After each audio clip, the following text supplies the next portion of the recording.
Page 4, Bell Song. Well, let's go through my little process of learning a new piece of music and see what we get here. First, I look it over. I see it's about 1.5 pages long, but it's got repeat signs all over, so it's really about twice as long. However, we only need to learn about 1.5 pages worth. There's a treble and bass clef, 3/4 time signature, and we have a pickup beat at the beginning, so we're coming in on beat 3. Then out of habit, I just look, so where are the first 2 beats? Well, it's in sections. Technically speaking, the first 2 beats are at the bottom of page 4. You see the half note in the last measure? That's page 4 is one section, page 5 is another. And I know that because of the double bars at the end of that line there on page 4, the double bar, that's the symbol for going into a new section. So you have a pickup beat for the second section at the top of page 5, that's a pickup beat. But if you look at the bottom, again, you got a half note. That's the first 2 beats. We're fine. Everything's fine. Everybody's happy. Okay. I want to check the hands and the rhythms first. Right hand, starting here. They give you the charts up above. I don't like them. I don't recommend them. Music normally doesn't give you charts on where to put your hands. You need to learn to look at the music itself and figure it out. Well, look at the music. In the right hand, you have 5th finger on G. If you put 5th finger on G, that's where you put the hand. And it gets a little more involved in that. For now, that's good enough. So you don't need the chart to tell you that you're there. It's 3 and 1 and 2 and 3 and 1 and 2 and 3. Reach up just a little bit you're not changing hand position, just reach up. See, remember, a lot of times the outside fingers have to cover 2 notes. It's just the way it is, and that's what we're doing here. Because then at the end of the line, the 4th finger on F, 1 and 2. Okay. Now let's look at the left hand. Left hand's got some other stuff going on. You're starting here. That puts you in this position. I see in the 3rd full measure that we have an A, so we're actually going to be here. The thumb's going to cover 2 notes. Okay. It's 1, 2, 3, 1, 2, 3. This is fun, and then that's tied for what, forever, or 5 counts, whichever. And then, okay. Top of page 5. This is where the fun starts. You're here. The next measure, you get a treble clef. You come over here and play the E, G. They say 1 and 3. I don't like using thumb when I do that because the thumb is a short finger. I prefer to use one of the longer fingers. I don't have to reach as far. I typically would do a 2 and 4 on those, but you can do 1 and 3 if you want to. You just got to reach a little further. But I prefer here. And then the next measure, bass clef, then treble clef, and then bass clef. So you go back and forth, treble clef and bass clef in the left hand. I'm sure you'll love it. Put the hands together. You're here and here. So it's 1 and 2. And when I put the hands together at first, I hesitate. I do. It doesn't matter. And the end of the line, when I play that F, it's by itself. Make sure you lift up in the right hand.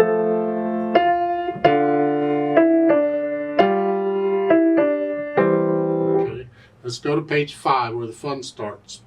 You're here. I'm going to connect this. I can't connect the left hand, I got to move. So I'm going to lift up a little early so I got time to get up there. I'm not going to lift up way early. I'm not going to, I'm not going to play that short. I want to hold it down as long as I can and still get up there.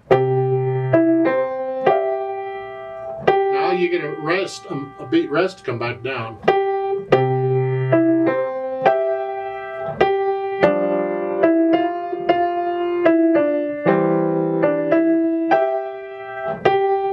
Get the idea? Now at the end of the page, on page 5, you're here. Here, and again, when we repeat, we're going to go up. So hold that down. While you're holding that down, you get the right hand up here, ready to go. And as you play this note, you get your left hand just a little bit because you're just going to go to here. See, the left hand goes up an octave too, so you're only going down a little bit. But you're going all the way up here then to do that. Another reason not to use thumb. because now you're reaching too far.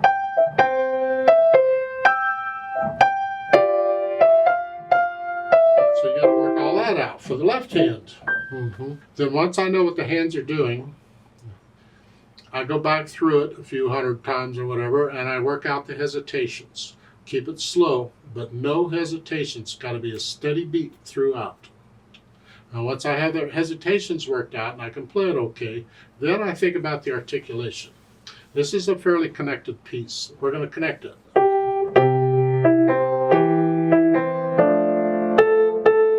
Then at the end of the first line, lift up like taking a breath. With this phrase, just lift both hands together, connect, lift up.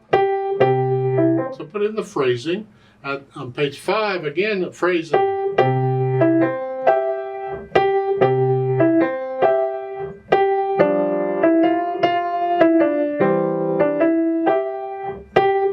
I'm lifting up for the phrasing is all. I'm connecting everything else. Then the dynamics. Mezzo forte at the beginning, moderately loud, that's the melody, it's the right hand. This left hand needs to be soft. And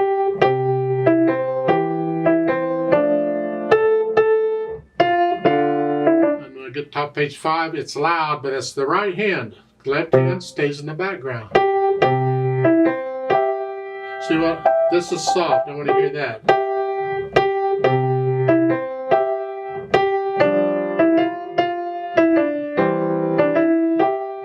At the end of the second line, now I'm soft. It's like I'm echoing that. Then once I have that under control, I think about the speed. Generally, I would keep it pretty slow. I speed things up from these videos so the video doesn't last as long, but otherwise I'd be playing it very slowly. Then the Allegro moderato, well, it's a moderate allegro, I guess, or a fast moderato, but moderately fast. It's the overall feel of it, but it has to be accurate.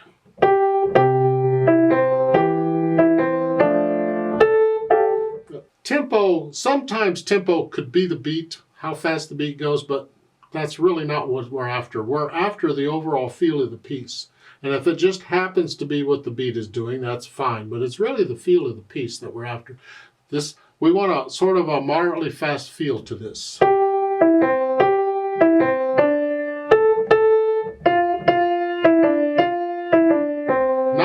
Just a sort of fast. Huh? Okay, and the beat can do whatever it's doing. I don't.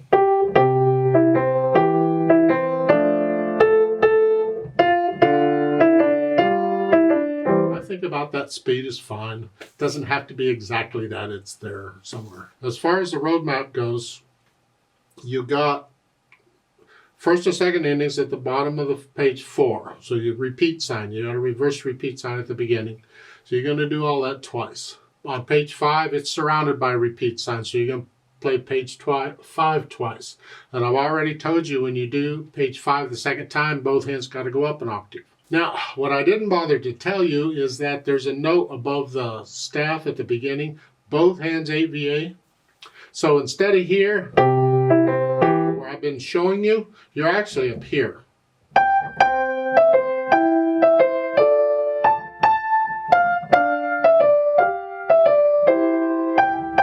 Okay, and then you'd repeat it and play it again, and then you end the second ending here. And then when you go to page 5, now you come down. Well, you get one beat rest in the right hand to get back down here, and as you play the right hand, you get the left hand where it goes. So you're here, just get the left hand out of the way.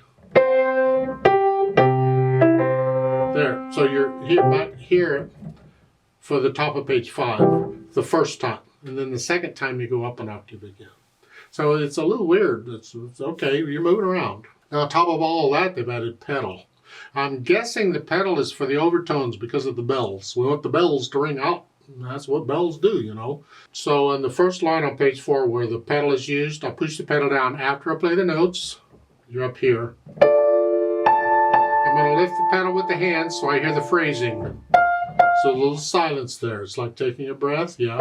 And then in the first ending, I push the pedal down after I play the notes. I'm going to lift the pedal up with the hands.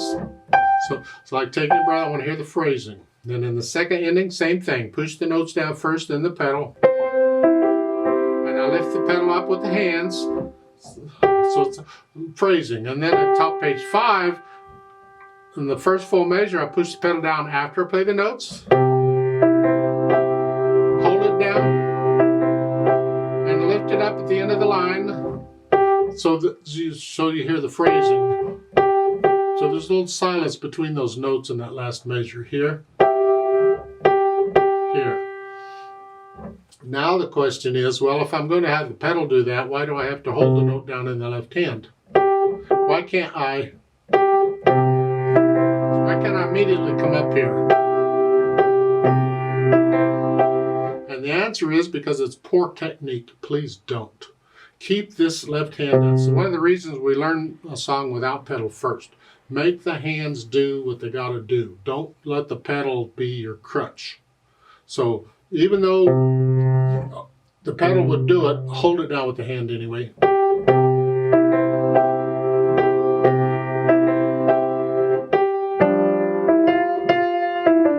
And that's how the pedal's used throughout.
Second time, retard, you see it at bottom page 5. So after you've repeated the last, when you're ending it, you can slow down a little bit. Let's play this together very slowly and double check all the notes and rhythms. Not going to do any dynamics, just notes and rhythms, and I'll do the pedaling. And we're going to do all the repeats in the whole bit. So I'll give us 2 counts because we come in on beat 3. So I'm just going to go ready, go, and then we go. This is just to check. Are you playing the same note I'm playing when I'm playing it? Because how do you know if you play a wrong note unless somebody tells you? And you don't have a teacher.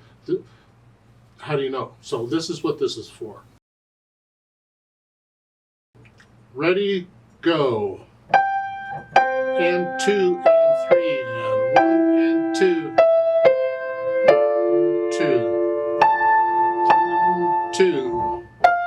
And 2. 2, 2.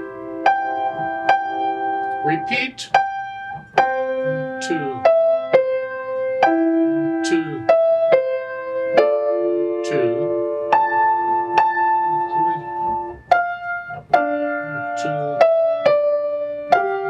2, 2, 1, 2.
off.